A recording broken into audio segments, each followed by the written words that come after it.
ಮೆಣಸನ್ನು ತೊಗೊಂಡ್ರು, ನಮಗೆ ಮೆಣಸಿನಕಾಯಿ ಕೊಟ್ಟರು, ಆಮೇಲೆ ದೇಶನೂ 200-300 ವರ್ಷ ಅವ್ರ ಕೈಲಿ ತೊಗೊಂಡ್ಬಿಟ್ರು ಕಾಳು ಮೆಣಸು ಸಂಬಂಧ.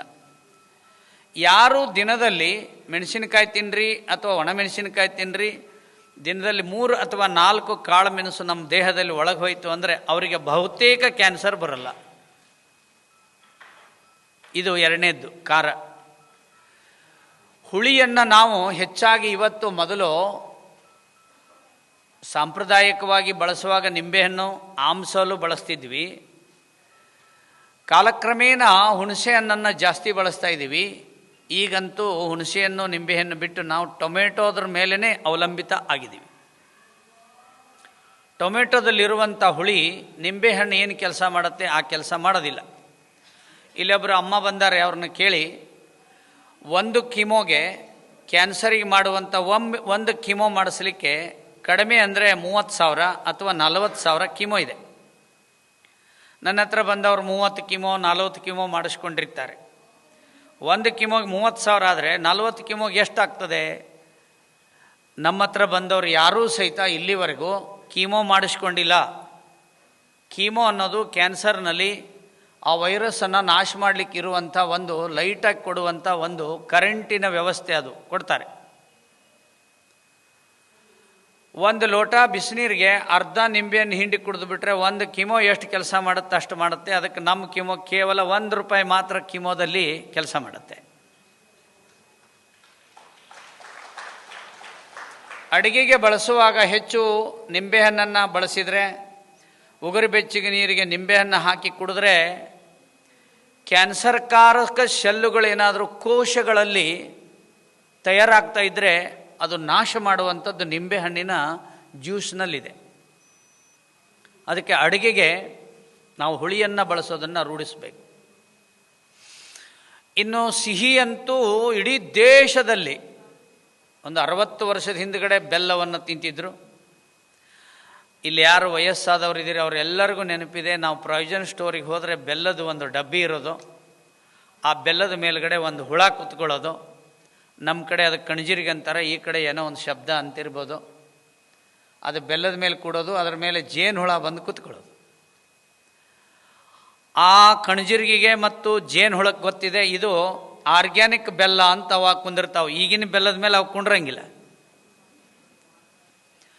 ಯಾವುದು ಕುಂದ್ರಂಗಿಲ್ಲಲ್ಲ ಆ ಬೆಲ್ಲ ನಾವು ತಿನ್ನಾಕತ್ತೀವಿ ಅಂದ್ರೆ ಕಣಜಿರ್ಗಿಕ್ಕಿಂತನೂ ನಾವು ದಡ್ಡರಾಗಿವಿ ಅಂತ ಅರ್ಥ. ಆರ್ಗ್ಯಾನಿಕ್ ಬೆಲ್ಲವನ್ನು ಯಾರು ತಿಂತಾರೋ ಬೇಕಾದಷ್ಟು ಸಿಗುತ್ತೆ, ನಾವು ಹುಡುಕಲ್ಲ. ನಮ್ಮ ಮನೆ ವ್ಯವಸ್ಥೆ ಹಂಗಾಗಿದೆ. ಕೊರೋನಾದಿಂದ ಒಂದಿಷ್ಟು ಜನರಿಗೆ ಗೊತ್ತಾಗಿದೆ ಮನೇಲಿ ಅಡುಗೆ ಸಾಮಾನು ಇಟ್ಕೋಬೇಕು ಅಂತ. ನಮ್ಮ ಅಡುಗೆಗೆ ನಾವು 90 ಭಾಗ 80 ಭಾಗ ಆರ್ಗ್ಯಾನಿಕ್ ಬೆಲ್ಲವನ್ನು ಬಳಸೋದನ್ನು ರೂಢಿಸಿಕೊಂಡ್ರೆ 4ನೇ ರುಚಿ ಇದು ಬಹಳ ಮುಖ್ಯವಾಗಿರುವಂಥ ವಿಷಯ ಹೇಳ್ತಾ ಇದ್ದೀನಿ.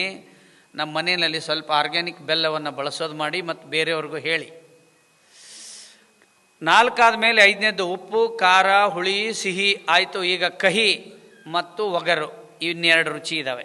ಕಹಿ ತಿನ್ನೋದು ಕಡಿಮೆ ಮಾಡಿದ್ದೀವಿ. ಮೆಂತ್ಯದ ಚಟ್ನಿ ತಿನ್ನೋಲ್ಲ, ಹಾಗಲಕಾಯಿ ತಿನ್ನೋದಿಲ್ಲ, ಮೆಕ್ಕೆಕಾಯಿ ತಿನ್ನೋದಿಲ್ಲ, ಕಹಿ ಸೌತೆಕಾಯಿ ತಿನ್ನೋದಿಲ್ಲ. ಒಟ್ಟು ಕಹಿ ಬಂತು ಅಂದ್ರೆ ಬೇಡ ಅಂತೀವಿ. ಪಾನಿಪುರಿ ಹಂಗೆ ಬೇಕಾದ್ರೆ ಮಾಡಲಿ, ಅವ್ನು ಉಗುರು ತಕ್ಕೊಳ್ಳಿ ಬಿಡಲಿ, ಅದು ಬಲೆ ಖುಷಿ.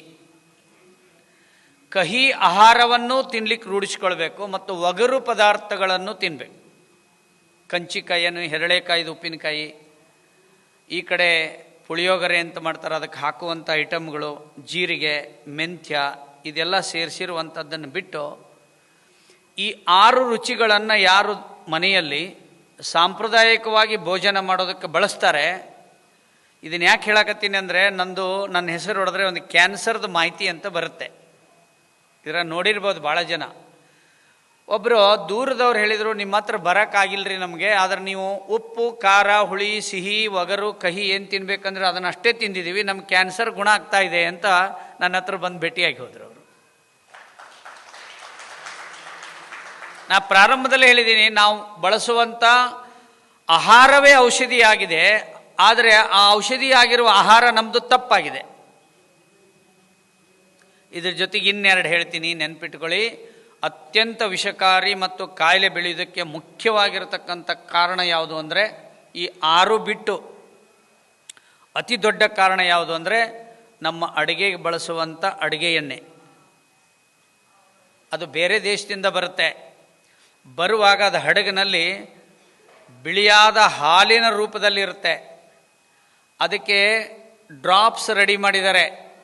1 kgಗೆ 5-6 ಡ್ರಾಪ್ ಹಿಂಡಿದ ಕೂಡಲೇ ಅದು ಕಡಲೆಕಾಯಿ ಎಣ್ಣೆ ಆಗಿಬಿಡ್ತದೆ. ಆ ವೈಟ್ ಆಯಿಲನ್ನು ತೊಗೊಂಡ ಮೇಲೆ ಟ್ರಕ್ಕಿಗೆ, ಟ್ರ್ಯಾಕ್ಟರ್ಗೆ, ಆಟೋಕ್ಕೆ ಹಾಕಲಿಕ್ಕೂ ಅದನ್ನೇ ತಯಾರು ಮಾಡ್ತಾರೆ. ನಮಗೆ ತಿನ್ಲಿಕ್ಕೆ ಕೊಡೋ ಆಯಿಲನ್ನು ಅದರಿಂದನೇ ತಯಾರು ಮಾಡ್ತಾರೆ.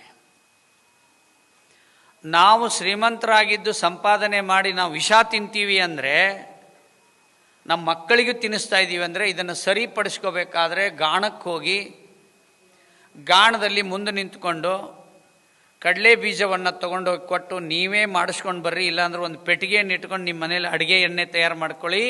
ನಿಮ್ಮ ಆರೋಗ್ಯದಲ್ಲಿ 99 ಭಾಗ ಸುಧಾರಣೆ ಆಗ್ತದೆ. ಇದರಲ್ಲಿ ಏನೂ ಡೌಟ್ ಇಲ್ಲ. ಇದರ ಜೊತೆಗೆ ಹಾಲೇನು ಬಳಸ್ತಾ ಇದ್ದೀವಲ್ಲ, ಅದು ತಯಾರು ಮಾಡಿದ ಹಾಲು. ಅದರಲ್ಲಿ ಯೂರಿಯಾ ಗೊಬ್ಬರ ಇದೆ, ಶಾಂಪೂ ಇದೆ, ಬೇರೆ ಬೇರೆ ಕೆಮಿಕಲ್ ಇದೆ. ಬಂಧುಗಳೇ, ಒಬ್ಬೊಬ್ಬರ ಮನೆಯಾಗ ಭಾರಿ ಬೆಲೆ ಬಾಳು ನಾಯಿ ಇದ್ದಾವೆ, 10 ಕಾರಿದ್ದಾವೆ.